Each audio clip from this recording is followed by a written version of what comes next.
اسی حدیث ہم نے عرض کی تھی، حضرت انس رضی اللہ تعالی عنہ نے نبی کریم صلی اللہ علیہ وسلم سے روایت کیا کہ آپ نے ارشاد فرمایا کہ نکالا جائے گا آگ سے اس شخص کو جس نے کہا لا الہ الا اللہ، اور حالت یہ ہوگی کہ اس کے دل میں جو کے وزن کے برابر بھی بھلائی موجود ہو، اور وہ شخص بھی آگ سے نکالا جائے گا جس نے لا الہ الا اللہ کہا اور اس کے قلب میں گندم کے دانے کے برابر بھلائی موجود ہو، اور وہ شخص اے اللہ دین تیرا ہمانی دنیا کی سلطانی بھی آگ سے نکال دیا جائے گا جس نے کہا لا الہ الا اللہ، اس حال میں کہ اس کے قلب میں ایک ذرے کے برابر بھی بھلائی موجود ہو۔ اور حضرت انس رضی اللہ تعالی عنہ سے ایک اور روایت ہے جو آپ نے نبی کریم صلی اللہ علیہ وسلم سے ہی روایت کی، لیکن اس میں خیر کی جگہ یعنی بھلائی کے لفظ کی جگہ ایمان کا لفظ ہے، گویا کہ اس میں تینوں جگہ سرکار نے فرمایا کہ جس کے دل میں جو کے یا گندم کے یا ذرے کے برابر ایمان موجود ہوگا، اللہ تعالیٰ اس کو دوزخ کی آگ سے باہر نکال دے گا۔ تو اس حدیث میں ایک پیمانہ نجات بیان کیا گیا کہ یہ ایک سٹینڈرڈ ہے، ایک پیمانہ ہے، ایک لازم شے ہے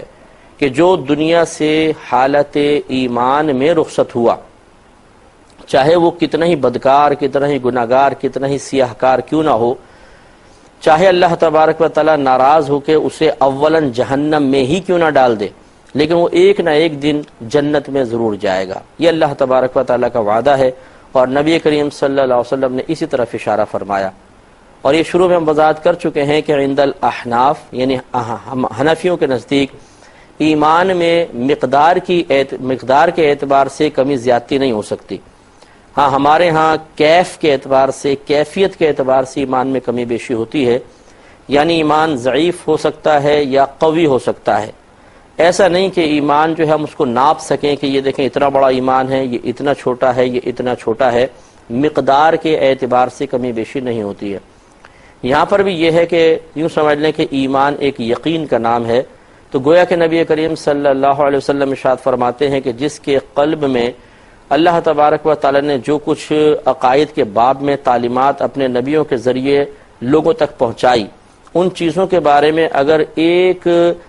ذرہ برابر بھی اس کے قلب میں یقین کی کیفیت موجود ہوگی تو وہ یقین کی کیفیت بھی اس کے لیے باعث نفع ہوگی اور اس کے لیے آخرت میں نجات کا سبب و ذریعہ بن جائے گی۔ اس لیے بہت ہی اہم چیز ہے کہ انسان سب سے پہلے تو عقائد اسلام سیکھے، بنیادی عقائد اسلام کے۔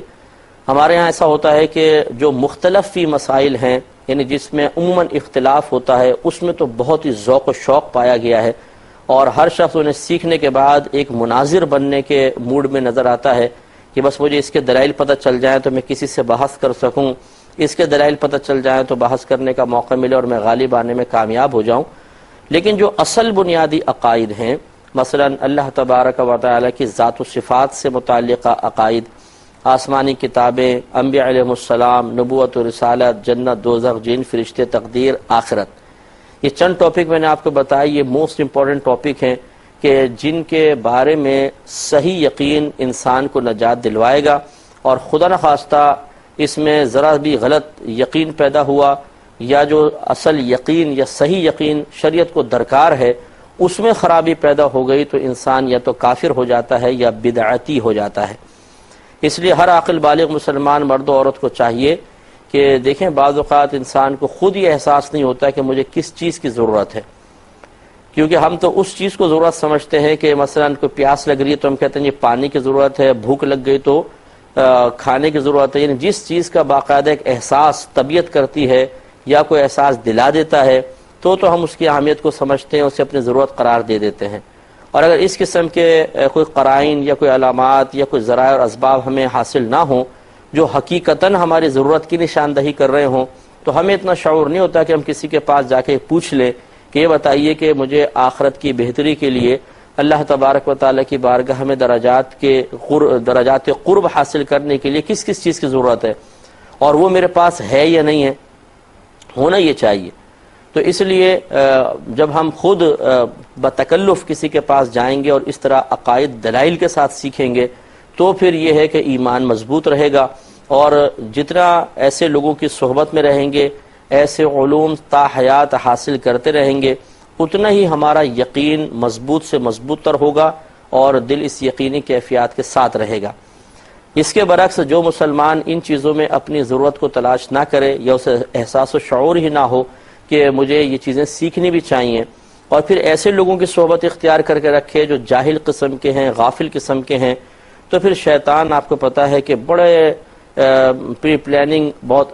ٹیکنیکل طریقے سے انسان کے اس یقین کو آہستہ آہستہ زائل کر دیتا ہے، اور جس دن قلب سے یہ یقین زائل ہوگا تو اس دن انسان دائرہ اسلام سے نکل کر اور کافر و مرتد ہو سکتا ہے۔ میں سے ایک آپ کو مثال سمجھاتا ہوں کہ دیکھیں، یہ جو کہا جاتا ہے کہ جی ایمان زائل ہو گیا، ایمان ضائع ہو گیا، تو جیسے کہ آپ کو بتایا کہ ایمان تو ایک قلبی کیفیت کا نام ہے، یہ قلبی یقین کا نام ہے کہ نبی کریم صلی اللہ علیہ وسلم اللہ تعالیٰ کی جانب سے جو کچھ لے کر آئے، دل سے اس بات کا یقین رکھنا، اس بات کی تصدیق کرنا کہ وہ حق اور سچ ہے، اسی کا نام ایمان ہے۔ تو بس زوال ایمان کا تصور یہ ہے کہ شیطان اس یقین کو زائل کرتا ہے، اور جب یہ یقین زائل ہوتا ہے تو چونکہ ایمان کوئی مادی شے تو ہے نہیں کہ جو باقاعدہ ایک وزن رکھتی ہو، اور ہم یہ کہیں کہ جی کندھے پہ وزن محسوس ہو رہا ہے، اس کا مطلب ہے ایمان ہے، اور جب کندھا ایک دم ہلکا ہلکا سے محسوس ہوا تو ہم نے کہا جی یہ پتہ نہیں شاید ایمان چھن گیا، کندھا ہلکا ہو گیا، ایسا تو نہیں ہوگا۔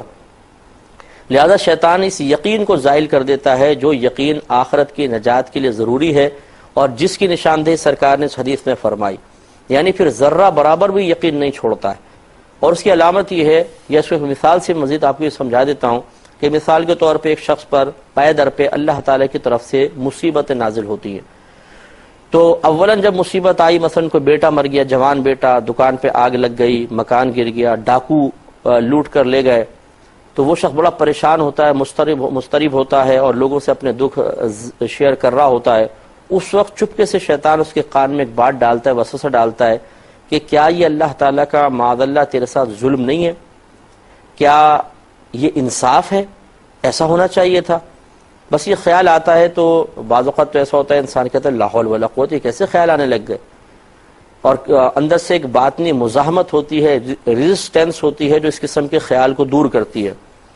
لیکن اور پھر انسان کامیاب بھی بعض اوقات ہو جاتا ہے، اپنی کیفیت پہ قابو پا لیتا ہے، لیکن پھر کچھ عرصے بعد ایک اور مصیبت، پھر ایک اور مصیبت، تو پھر شیطان فوراً کان میں آ کے کہتا ہے کہ دیکھا میں تو پہلے ہی کہہ رہا تھا کہ تجھ پہ اللہ تعالیٰ معاذ اللہ ظلم کر رہا ہے، تیرے ساتھ ہی ایسا کیوں ہو رہا ہے، دوسرے کے ساتھ کیوں نہیں ہوتا؟ یعنی اب اس کو یقین دلاتا ہے کہ تو یہ بات مان لے کہ اللہ تعالیٰ ظالم ہے، معاذ اللہ اللہ تبارک و تعالیٰ کی بارگاہ میں انصاف نہیں ہے، معاذ اللہ ثم معاذ اللہ اللہ تعالیٰ تجھے بھول گیا ہے، کم از کم تیرے حق میں اس کے خزانوں میں کمی واقع ہو گئی ہے۔ تو یاد رکھیں کہ جب تک باطن سے ان وساوس کے خلاف مزاحمت قائم رہے گی، اندر سے آپ کا باطن اس کا انکار کرتا رہے گا، سمجھ لیں ابھی یقین قائم ہے۔ حتیٰ کہ مثلا بیٹا مر گیا، بیٹی ہلاک ہو گئی، گھر میں آگ لگ گئی، دکان جل گئی، آدمی مسلسل وساوس کا شکار رہا، لیکن آخر تک تھوڑا بہت دل میں یہ رہا کہ نہیں ایسا نہیں ہو سکتا ہے، سمجھ تو کچھ آ رہا ہے، واقعی لگتا تو ایسا ہی ہے، لیکن نہیں ایسا نہیں ہے، کیسے ہو سکتا ہے، اللہ تعالیٰ ظالم، وہ تھوڑا بہت ہی ہے یقین، تو سمجھ لے اب بھی اس کا ایمان سلامت ہے۔ لیکن اگر یہ کیفیت طاری ہو جائے کہ اب ایک وقت آتا ہے کہ انسان پہ جب پیدر پہ مصیبتیں آتی ہیں تو یا تو وہ اپنے دل سے اس بات کی تصدیق کر دیتا ہے یا زبان سے اظہار بھی کر دیتا ہے کہ واقعی اللہ تبارک و تعالیٰ نے میرے ساتھ ظلم کیا ہے، ناانصافی کی ہے، اور وہ ہمیں بھول گیا ہے۔ جس وقت یہ کیفیت قلب پر طاری ہو اور اندر سے اس کا انکار ختم ہو جائے، باطنی ریزسٹنس بالکل موقوف ہو جائے، اور انسان اپنے دل سے بس یقین کر لے کہ نہیں واقعی جو بات ہے نا بالکل صحیح ہے، ایسا ہی ہے، بس ایمان گیا، کافر ہو جائے گا آدمی، مرتد ہو جائے گا فوراً۔ یعنی اللہ تعالیٰ کی طرف اگر اس طرح یقینی کیفیات پیدا کر لیں کہ ہاں اللہ تعالیٰ واقعی معاذ اللہ ظالم ہے، وہ غیر منصف ہے، وہ ہمیں بھول گیا ہے، تو یہ نصوص قرآنیہ کے سری خلاف اس کا یہ عقیدہ ہو گیا، وہ کافر ہو جائے گا۔ اور اس کا اعلیٰ درجہ یہ ہوتا ہے کہ پھر زبان سے بھی انسان کہہ دیتا ہے، جیسے خواتین وغیرہ ہوتی ہیں، اللہ تعالیٰ ان پہ رحمت نازل فرمائے، کہ یہ تو جب کوئی مصیبت آتی ہے، رونا پیٹنا مچ جاتا ہے، تو یہ تو چیخ چیخ کے کہتی ہیں، اے اللہ تو نے کیا ظلم کر رکھا ہے، تجھے میرا ہی بیٹا نظر آیا تھا مارنے کے لیے، تو یہ کیا تیری ناانصافی ہے، معاذ اللہ ثم معاذ اللہ، اے اللہ تو نے کیا ڈرامہ کر رکھا ہے، تو ہمیں بالکل بھول گیا ہے. اس قسم کے الفاظ ادا کرنا اور پھر بھی اپنے آپ کو مسلمان سمجھنا، یہ انتہائی درجے کی بے وقوفی ہے. کوئی ہمارے بھائی بہن ایسا سن رہے ہوں کہ ان کے پے در پہ مشکلات اور پریشانی کی وجہ سے، دل میں وارد ہونے والے بار بار صدمات کی وجہ سے اگر ایسا ہوا تھا کہ ہم نے وساوس شیطانی کو قبول کر کے دل کو اس یقینی کیفیت پر لے آئے تھے کہ ہاں اللہ تعالیٰ معاذ اللہ غیر منصف ہے، ظالم ہے، تو پھر زبان سے کہنے کی بھی حاجت نہیں ہوتی ہے. جب دل میں یہ پختہ کیفیت حاصل ہو جاتی ہے تو انسان کافر ہو جائے گا. اس کو سمجھ لیجئے کہ یوں سمجھ لیں کہ شریعت نے ایک معیار رکھا ہے کہ اگر دل کسی خاص کیفیت پر قائم ہو جائے اور اس کے مخالف انکار موجود نہ ہو تو سمجھ لیں وہ بالکل ایسا ہے جیسے آپ نے بول دیا یا آپ نے عمل کر لیا. میں اس کو ایک اور مثال سے آپ کو سمجھاتا ہوں تاکہ اچھی طرح بات سمجھ میں آ جائے کہ مثال کے طور پہ ایک شخص کھڑا ہے، اسے آہٹ سی ہوئی اور ایسا محسوس ہوا کہ کوئی عورت قریب سے گزر رہی ہے. یہ پہلا خیال ہے کہ عورت کے آنے کا خیال. دوسرا پھر شیطان نے کہا دیکھو، لیکن اس نے ٹال دیا. پہلے جب خیال آیا عورت ہے تو اس نے کہا چھوڑو میں کیوں دیکھوں. پھر خیال آیا کہ دیکھو، اس نے اس کو بھی جھٹک دیا. یہ دوسرا سٹیپ ہے. پھر بار بار شیطان نے خیال ڈالنا شروع کیا دیکھ لو دیکھ لو دیکھ لو، لیکن یہ اس کو رد کرتا رہا. انکار کی جو ہے مقدار زیادہ ہے اور میلان کی مقدار کم ہے. یہ تیسرا درجہ ہوا. چوتھا پھر اس کے جسٹ اپوزٹ کر لیں کہ میلان زیادہ ہو گیا لیکن اب بھی انکار کی کیفیت باقی ہے. مثلا شیطان کہہ رہا ہے دیکھ لے، کوئی دیکھ لے گا تو کون سا تمہیں دیکھ رہا ہے، اچھا میں دیکھتا ہوں، اس کا ذہن بنا اس سے ادھر ادھر دیکھ رہا ہے، کوئی ہے تو نہیں، لیکن انکار کی کیفیت اب بھی ہے. اور لاسٹ سٹیج کہ اس نے جب دائیں بائیں دیکھا کوئی بھی نہیں ہے تو اس نے کہا بس میں اب دیکھتا ہوں. اب اس نے جو پلٹ کر دیکھا تو پتہ چلا جی وہ عورت نہیں، تو بھینس تھی. مثال کے طور پر اس نے کہا ارے باپ رے یہ تو بھینس ہے. تو کیا اس کے نام اعمال میں عورت کو دیکھنے کا گناہ لکھا جائے گا؟ تو علماء کہتے ہیں بالکل لکھا جائے گا، کیونکہ جو لاسٹ اسٹیج تھا جس میں اس نے مکمل قصد و ارادہ عزم مصمم کر لیا تھا کہ میں اسے دیکھتا ہوں، چاہے وہ عورت نہیں تھی لیکن اس کا ارادہ تو پختہ ہو گیا تھا اور اس ارادے کے راہ میں اب کوئی رکاوٹ بھی نہ تھی، نہ کوئی باطن سے مزاحمت ہو رہی تھی، نہ کوئی روک تھی. اور اس نے اپنے قصد و ارادے سے جب ادھر دیکھا، وہ تو دیکھنے کے بعد پتہ چلا کہ جو کچھ سوچ رہا تھا وہ غلط ہے، لیکن اس کے نام اعمال میں گناہ لکھ دیا جائے گا. اسی لیے اللہ تعالیٰ نے قرآن عظیم میں جیسے ارشاد فرمایا کہ بے شک کانوں سے، آنکھوں سے اور دل ان سب سے سوال کیا جائے گا. تو وہ کون سی قلبی کیفیت ہے جس کے بارے میں سوال کیا جائے گا؟ وہ یہی لاسٹ کیفیت ہے کہ جب انسان ایک ایسے اسٹیج پر پہنچ جاتا ہے، اس کے قلب کی کیفیات ایک ایسے مقام پر پہنچ جاتی ہیں کہ باطنی مزاحمت، اس کے خلاف کی باطنی مزاحمت بالکل ختم ہو جاتی ہے. تو یہ جو کیفیت ہے یہ بالکل ایسی ہے جو عمل کے قائم مقام ہوتی ہے. جیسے ایک عورت کو دیکھ لیں،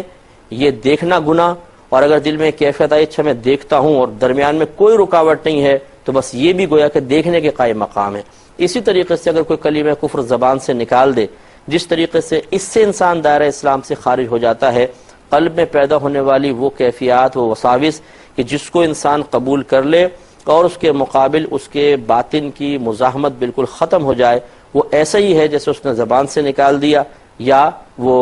اس نے اس کا یقین کر لیا ہے اور کوئی عمل اس کے مطابق کر لیا ہے، بس وہ دائرہ اسلام سے خارج ہو جائے گا. تو ہمارے ہاں تو یہ دونوں چیزیں ہیں.